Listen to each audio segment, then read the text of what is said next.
నమస్కారం వీవర్స్. శ్రీ రాఘవేంద్ర మహాత్యం. కథానాయకుని జననం. శ్రీనివాసుని అనుగ్రహంతో గోపికా గర్భము ధరించింది.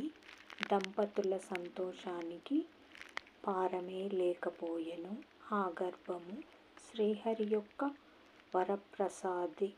వరప్రసాదమైనందువలన గోపికాంబకు అసాధారణమైన గర్భదోషములు కలిగెనట. అంటే ఇంటిలో వేడివేడిగా ఉన్న మృష్టాన్న భోజనం విడిచి పక్కింటి వారి చల్లారిన రుచి లేకున్న అన్నమే గోపికాంబకు రుచిగా ఉండేదట. ఇంటిలో ఉత్తమమైన రంగురంగుల పట్టువస్త్రములుండినా అవన్నీ విడిచి ఆమె ఎల్లప్పుడూ ఎర్ర రంగు వస్త్రమునే ధరించటానికి ఆశపడెను. మరియు కొత్త కొత్త రాగ తాళములతో పద్యములను పెద్దవి కవయిత్రివలె రచిస్తుండెను. ఇలా తన పొట్టలో ఉన్న శిశువు ముందు యతీశ్వరుడై ఎర్రవస్త్రము ధరించి భిక్షాటన చేసేది కాక తన పాండిత్య చమత్కారముతో సారస్వత ప్రపంచములో మహత్తరమైన స్థానాన్ని పొందుతాడని తన దోహముతో ఆమె చాటుతున్నట్లు కనిపించెను. పువ్వు వికసించిన తరువాత సుగంధం వెదజల్లేది లౌకికంలో మనము చూస్తాము. కానీ వికసించక మొదటే సుగంధ వెదజల్లే ఆశ్చర్యకర ఘటన ఇది.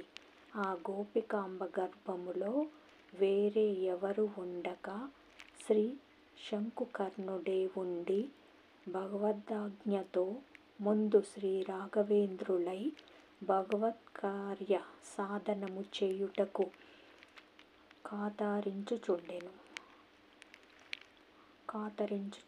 అని ఆమె దోహము నుండి తెలుస్తుంది.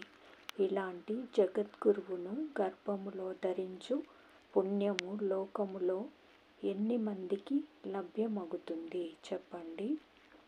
అలాంటి పుణ్యాత్ముణ్ణి కనటానికి ఆమె కూడా ఎలాంటి వ్రతోపవాసము నోములను చేసిందో, అలాంటి పుణ్యకర్మలను చేసిన కారణంగా వారిలో ఆదరముతో శ్రీ శంకుకర్ణుడు భాగవతోత్తముడై శ్రీ రాఘవేంద్రులుగా అవతరించెను.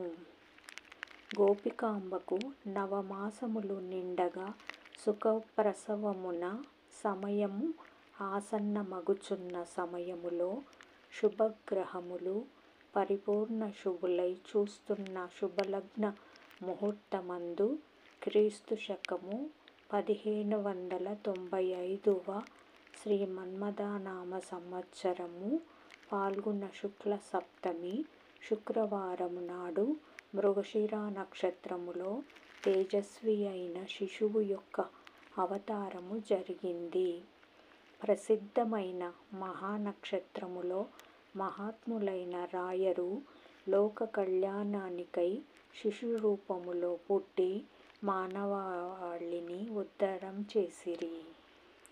తిమ్మనభట్టుల యొక్క సుతాముఖావలోకన సుఖానికి పారమే లేకపోయెను.